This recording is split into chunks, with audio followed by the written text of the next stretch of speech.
Assalamualaikum warahmatullahi wabarakatuh. Perkenalkan kami dari kelompok 4 yang beranggotakan saya sendiri Putri Kalia Ramadhani NIM 096. Ada teman-teman saya yang pertama Aditya Bagus Waluyo dengan NIM 137, Nurvita Hapsari dengan NIM 182, dan Nurwidya Astuti dengan NIM 214. Pada kesempatan kali ini kami akan memaparkan materi mengenai mata kuliah akuntansi manajemen yang berjudul Analisis Biaya Volume Laba. Pengertiannya sendiri yaitu merupakan alat yang berguna untuk perencanaan dan pembuatan keputusan. Analisis yang digunakan untuk menentukan bagaimana perubahan dalam biaya dan volume dapat mempengaruhi pendapatan operasional atau biasa kita sebut dengan operating income perusahaan dan pendapatan bersih atau net income. Dan pada analisis biaya volume laba menekankan pada hubungan antara biaya, volume dalam hal ini kuantitas penjualan, dan harga jual.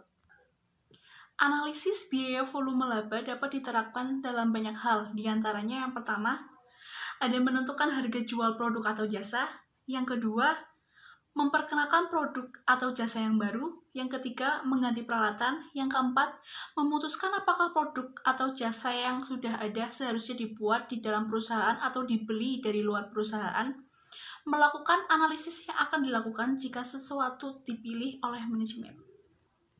Dalam analisis volume biaya laba itu sendiri terdapat analisis target laba dan titik impas.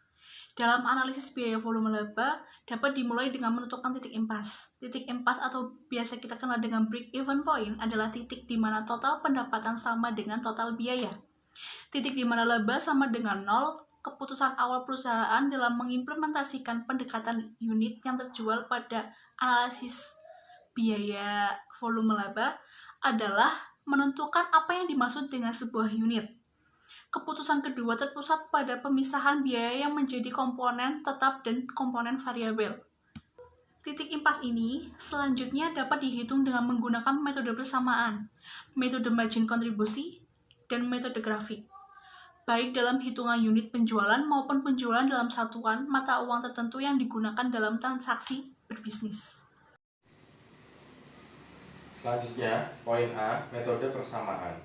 Titik impas dengan metode ini dapat dihitung dengan menggunakan rumus dalam kasus X jumlah speker terjual 3.500 harga jual per unit, 2.625 biaya variabel per unit, 75.000 total biaya tetap. Karena laba pada titik impas sama dengan 0, maka faktor laba dalam persamaan tersebut dapat diabaikan. Dengan demikian, titik impas dalam unit dapat dihitung sebagai berikut. 3.500X sama dengan 2.625X ditambah 75.000 ditambah 0. 3.500X dikurangi 2.625X sama dengan 75.000 tambah 0. X sama dengan 75.000 per 875. X sama dengan 85,71 unit. Dengan cara sederhana titik impas dalam rupiah selanjutnya dapat dihitung dengan mengalihkan 85,71 unit atau impas dalam unit dengan 3.500 rupiah harga jual per unit produk 300.000. Namun apabila data tidak tersedia untuk menggunakan cara tersebut, maka dengan menggunakan data dari kasus di atas, titik impas dalam rupiah dapat dihitung dengan prosedur sebagai berikut. X sama dengan 0,25X ditambah 75.000 rupiah ditambah 0 rupiah. 0,25X sama dengan 75.000 rupiah. X sama dengan 75.000 rupiah per 0,25. X sama dengan 300.000 rupiah. B. Metode margin kontribusi. Metode ini merupakan penyingkatan dari formula metode persamaan dalam menghitung titik impas. Langkah awal dalam melihat hubungan antara biaya volume dan laba suatu perusahaan adalah dengan mengerti dan melihat besarnya margin kontribusi yang diperoleh suatu perusahaan pada berbagai tingkat kegiatan. Selanjutnya, analisis target laba. Analisis target laba dalam aplikasi hubungan biaya volume dan laba pada dasarnya sama dengan analisis titik impas. Perbedaannya hanya terletak pada jumlah laba yang diperhitungkan dalam formulanya. Dalam perhitungan titik impas target, laba sama dengan 0. Sementara dalam analisis target, laba seperti yang dimaksudkan di atas, jumlah laba yang diperhitungkan dalam formulanya disesuaikan dengan jumlah laba yang diinginkan. Biasanya lebih besar daripada 0. A. Metode persamaan sama dengan penjualan ditambah biaya tetap ditambah laba. B. Metode margin kontribusi, penjualan dalam unit sama dengan biaya tetap di jumlah target laba per sentimeter per unit. Pertimbangan BVL dalam memilih struktur biaya.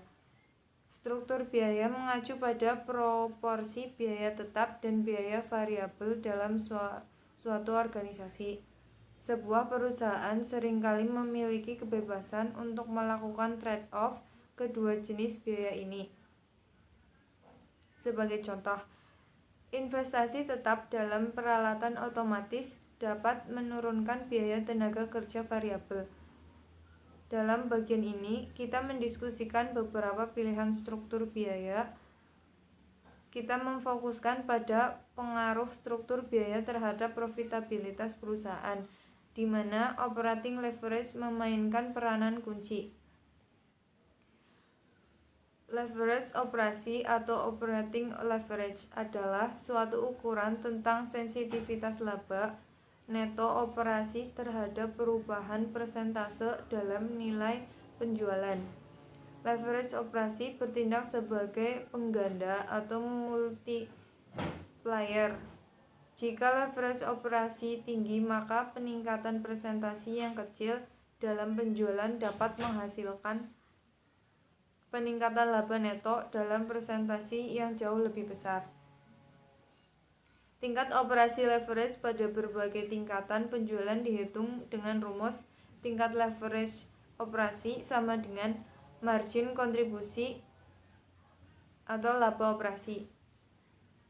Selanjutnya, tingkat leverage operasi dapat digunakan untuk memperkirakan secara cepat pengaruh dari berbagai persentase perubahan penjualan terhadap laba, tanpa harus membuat laporan laba rugi yang tetap.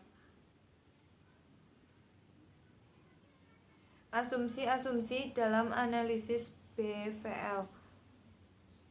Dalam mengambil keputusan, manajemen juga melihat 5 elemen penting terkait analisis BVL. Harga produk, yaitu harga yang ditetapkan di dalam suatu periode tentu secara konstan. Yang kedua, volume atau tingkat aktivitas, yaitu besarnya produk yang dihasilkan dan direncanakan akan dijual di dalam suatu periode tertentu. Yang ketiga, biaya variabel per unit, yaitu besarnya biaya produk yang dibebankan secara langsung pada setiap unit barang yang diproduksi. Yang keempat, total biaya tetap, yaitu keseluruhan biaya produk, biaya periodik di dalam suatu periode tertentu. Yang kelima, bauran volume produk yang dijual, yaitu proporsi volume relatif produk-produk perusahaan yang akan dijual. Selanjutnya, dalam melihat hubungan di antara kelima elemen tersebut, terdapat beberapa asumsi yang harus digunakan di dalam hubungan di antara besarnya biaya dan volume serta laba yang akan diperoleh, yaitu pertama, harga jual yang konstan dalam cakupan yang relevan. Hal ini berarti harga jual setiap unit produk tidak berubah walaupun terjadi perubahan yang sangat relevan. Yang kedua, biaya bersifat linear dalam rentang cakupan yang relevan dan dapat dibagi secara akurat ke dalam elemen biaya tetap dan biaya variabel. Jumlah biaya variabel per unit konstan dan jumlah biaya tetap total juga harus konstan. Yang ketiga, jumlah unit yang diproduksi sama dengan jumlah unit yang dijual. Berarti jumlah persediaan tidak berubah. Selanjutnya, ada analisis biaya, volume, dan laba, tergantung pada sejumlah asumsi yang membatasi. Asumsi-asumsi tersebut diantaranya, yang pertama, semua biaya diklasifikasi sebagai biaya variabel ataupun biaya tetap. Dianggap bahwa biaya-biaya lainnya, seperti biaya campuran, dapat dipilah-pilah menjadi unsur biaya variabel dan tetap. Jumlah biaya tetap sifatnya konstan pada saat aktivitas berubah. Ketika aktivitas berubah, efisiensi dan produktivitas proses produktif serta tenaga kerja dianggap konstan. Yang kedua, fungsi jumlah biaya adalah linier dalam kisaran relevan. Asumsi ini sahih dalam kisaran relevan kegiatan usaha normal. Yang ketiga, fungsi jumlah kegiatan pendapatan adalah linier dalam kisaran relevan. Harga jual per unit dianggap konstan dalam kisaran volume produksi. Hal ini menyiratkan pasar yang murni kompetitif untuk produk atau jasa akhir. Jumlah pendapatan berubah sebanding dengan perubahan volume penjualan unit produk. Harga jual rata-rata per unit produk adalah konstan. Keempat, analisisnya untuk sebuah produk atau bauran penjualan dari bermacam-macam produk adalah konstan dalam kisaran relevan. Apabila produk-produk mempunyai harga jual dan biaya yang berbeda-beda, perubahan bauran penjualan akan mempengaruhi hasil analisis biaya, volume, dan laba. Yang kelima, dalam perusahaan pabrikasi, tingkat persediaan pada awal dan akhir periode adalah sama. Hal ini menyiratkan bahwa jumlah unit yang diproduksi selama periode berjalan sama dengan unit yang dijual. Terima kasih.